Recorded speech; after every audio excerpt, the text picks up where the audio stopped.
So guys, welcome back to our YouTube channel. In today's video, I'm gonna give you guys 10 sentences that you can use na pwede ninyong magamit in terms of conversation, lalo na pag girlfriend nyo or boyfriend nyo is Bisaya. I believe you can use these words, and these are the common words na ginagamit natin every time, lalo na pag nakikipag-usap tayo sa ating mahal sa buhay. Let's start first with the word, kung sa Tagalog pa is, kumain ka na ba? So, yan yung mostly na tinatanong natin, di ba? Sa girlfriend natin or sa boyfriend natin, right? So, in terms of Bisaya words, it's nikaon na ka. So, that's how you say it. Nikaon na ka. So, again, pag sinabi mong kumain ka na, like, gusto mong tanungin if kasi you're concerned, di ba? Concerned ka kung kumain na ba or baka nagutom or something. So, that's how you say it. Nikaon na ka. You can add again the word langga if you guys have some endearment. Kung meron kayong mga endearment sa isa't isa or baby or whatever, you can add it sa first or sa first ng sentence or sa last ng sentence, like baby nikaon na ka or langga nikaon na ka. So whatever you guys are using for endearment, you can use it. So you can put it on the first word bago yung tanong, or you can put it on the last part of the sentence. So, baby, nikaon na ka, or nikaon na ka, baby, something like that. Or, darling, nikaon na ka, or nikaon na ka, darling, right? So, it doesn't matter. That's the first word. So, ang next sentence na ituturo ko sa inyo is about like, if you are like LDR, o matagal na kayong hindi nakita, if you guys haven't seen each other for a long time, you can use the sentence like to express that you miss them, or like yung parang na-miss mo sila, right?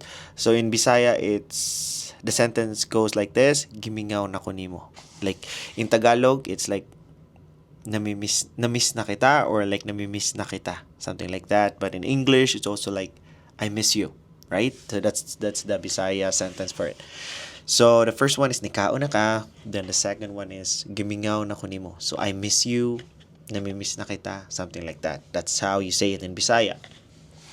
And again, you can put the endearment at first or the last part of the sentence. Okay? Like, gimingaw na ko nimo langga, or langga, gimingaw na ko nimo. Depends on, I don't know, kung paano nyo i-express yung nafe-feel ninyo. So, that's the second one. And now, let's go to the third one. Like, for example, if your loved one or your girlfriend or your boyfriend, like, nagkasakit, or like, they're not feeling well, then you can use this sentence: niinom na kag tambal. So, in Tagalog, it's like, uminom ka na ba ng gamot mo? Something like that. That kind of question. Like, niinom na kag tambal, right? So, it's like one way of expressing as well na you're concerned to them, right? Niinom na kag tambal. Like, uminom ka na ba ng gamot mo? Or in English, like, have you taken your medication, or like, whatever that can help you relieve what you're feeling right now, something like that. Again, inom na kag tambal. So in Bisaya, the long form of it is like niinom na ka og tambal. So you can use it as well. Doesn't matter. So niinom na kag tambal or niinom na ka og tambal. So that's the sentence. Niinom na kag tambal, niinom na ka og tambal. Although malayo kayo, at least you can express your concern as well. And it's like you're taking care of them as well, kahit na malayo kayo. Just by reminding. So, and then the fourth one is, like for example, if it happens, right? If you guys have LDR or something, like for example, hindi sila nakasagot sa call ninyo, or meron silang pinuntahan na hindi nagpaalam, or something like that. So, you can use this sentence as well by asking them, like, asa day ka ni adto? Right? So, that's how you say it. Asa day ka ni adto? If you're kind of like medyo galit ka, you can use this like, asa day ka ni adto? Right? But if panglambing na mode, like, langga, asa day ka ni adto? Right? If you want to be on the calmer side sa mood mo. So, again, you can also use it. You can always put the endearment first or last of the sentence. Doesn't matter. Tagalog nito is, san ka pala pumunta? San ka pala galing? Something like that.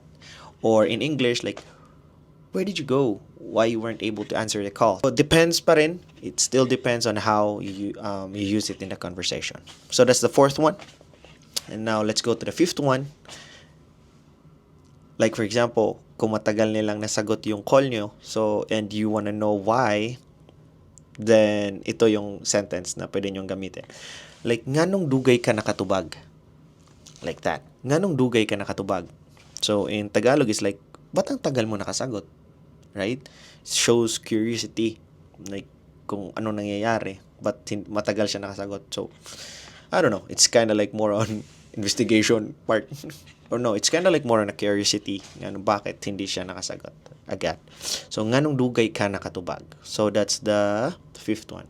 So, let's go to the sixth sentence that you can use para sa during sa conversation niyo sa mahal niyo sa buhay. So, like for example, if, 'di ba, every time mag-call, mapuputol naman yung call niyo, like for example, kasi merong gagawin or something, right? Or merong pupuntahan. So, you can use this sentence para ma-confirm mo kung saan sila or kung kailan sila tatawag ulit, right? So, in this part here, it's in Bisaya, it's kanusa ka mo tawag og balik, right? So, kailan ka ulit tatawag? So, parang tinatanong mo kung, at least alam mo kung makaprepare ka, kung parang ganun, right? Alam niyo na. It's just like the sentence na lang, no? So, kanusa ka mo tawag og balik? So, that's in Bisaya. Kailan ka ulit tatawag? Or like in English, when are you gonna call again? Right? And then, 2, 4, 6. Yeah, that's the sixth sentence that you can use. Now, let's go to the seventh. Like, for example, nag-uusap kayo, right? And hindi naman natin maiwasan na matiming, like, it's around breakfast time, around lunchtime, around dinner time, kayo nagtatawagan, right? So, ang isa ninyo na pwedeng matapik is, anong ulam ninyo, right? Anong ulam mo ngayon? Parang something ganun. So, in Bisaya, it's, if you're gonna ask them, if gusto nyo tanungin kung anong ulam nila, in Bisaya, it goes like this, unsa imo sudan? Sudan is ulam in Bisaya. So, unsa is means ano, imong means like ano ang yung ulam, something like that. Ang yung, that's the imong. So, again, unsa imong sudan. Right? So, in Tagalog, ano yung ulam mo? Anyways, so again, you can use the endearment. You can put the endearment in the first part or the last part of the sentence. So, like, langga, unsay mo sudan? Or, baby, unsay mo sudan? Right? Okay, let's go to the seventh sentence that you can use. Like, for example, kung aalis siya or may pupuntahan siya or something, this one way of showing us na you care too, right? It goes like this, amping sa biyahe. Like, for example, like that. So, in Tagalog, it's like, ingat ka sa biyahe. Ingat and amping in Bisaya, right? Ingat in Tagalog, then amping in Bisaya.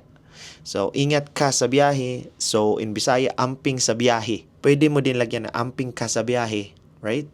But usually, we just use amping sa biyahe, right? It's kind of like a shortcut style or like conversational sentence na ginagamit namin in Bisaya word. So, amping sa biyahe, ingat sa biyahe. Let's go to the ninth sentence that you can use. Like, for example, if in Tagalog, mas sinasabi natin na huwag kang magpagutom or something like that, it's also sign of like you're caring, right? You're reminding them to eat, not to skip their meals or something. So, in Bisaya, ayaw jud pagutom. So, baby, ayaw jud pagutom. Langga, ayaw jud pagutom. Ayaw jud pagutom. No, that's how they say it. So in Bisaya, ayaw jud pagutom. So, ayaw means wag. This is how you say it. So, ayaw jud pagutom. Like, for example, like that. So, wag kang magpagutom.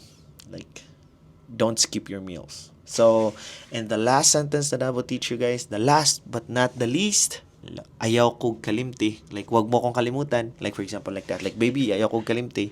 Or, baby, wag mo kong kalimutan. Nandito lang ako if ever. Something. You can use that one too. Depende sa sentence or sa conversation ninyo as well. So, ayaw kog kalimti. Kalimti means kalimutan. So, ayaw means wag, right? So, wag mo akong kalimutan. Ayaw kog kalimti. Baby, ayaw kog kalimti. Like, wag mo akong kalimutan na i-remind about sa appointment ko or like ayaw kog kalimti na i-remind sa akong appointment. So that's how you say it. These sentences can help you converse a little more or makapractice kayo na slowly but surely na pag-converse with your Visaya or with your Bisaya partners.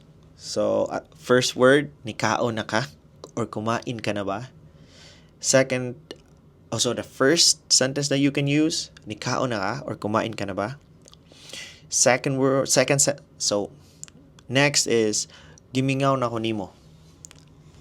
Miss na kita or I miss you. So the third sentence that you can use, niinom na kag tambal or like nag-inom ka na ba ng gamot mo? Uminom ka na ba ng gamot mo? Something like that. And then the fourth sentence, asa di ka ni adto? Like saan ka pumunta? And then the fifth sentence is like nganong dugay ka nakatubag? Bakit ang tagal mong nakasagot? And then the sixth one is kanusa ka mo tawag og balik? So kailan ka ulit tatawag? Okay? So the seventh or the sixth sentence, unsay mong sudan? Ano ang iyong ulam? Anong ulam mo? Something like that, right? What's your food? What are you eating? And then the next one is amping sa biyahe or like safe travels, right? Safe travels or amping sa biyahe, ingat ka sa biyahe. Then the next one is ayaw jud pagutom. Huwag kang magpagutom, or in English, don't skip your meals, something like that. And then the last but not the least, again, ayaw kog kalimti. Huwag mo akong kalimutan. Don't forget about me. So that's how you say it. So anyways, I hope these 10 sentences can help you guys, makatulong sa inyo na mag-converse or like to amaze your partners na masyak, paano mo yan natutunan? Where did you learn it? Right? So I hope these sentences can help you. Just if ever you guys haven't subscribed yet, just click like and subscribe para ma-update kayo sa mga new uploads ko. Pasensya if minsan nadidelay yung mga uploads ko kasi syempre kailangan ko ding mag-work and nabibusy din minsan sa buhay. So anyways, I'll try to upload more, and then if ever these 10 word or these 10 sentences helped you in any way, just let me know in the comment section. And then if ever meron kayong gusto na ipa-translate or gustong matutunan or topics na in terms of Bisaya, help me out, then I'll help you out as well. Sa ita-translate ko ito into, of course, legit na Bisaya, hindi trip ha. Hindi hindi yung parang magmumukha kayong tanga if ever kung sasabihin niyo diyan sa Bisaya or something. Or meron kayong mga kausap na Bisaya or sa girlfriend niyo or sa shota niyo, whatever. So anyways, please don't hesitate. Huwag kayong mahiya na gamitin yung comment section natin. And I'll see you guys on my next video. Ingat. Amping.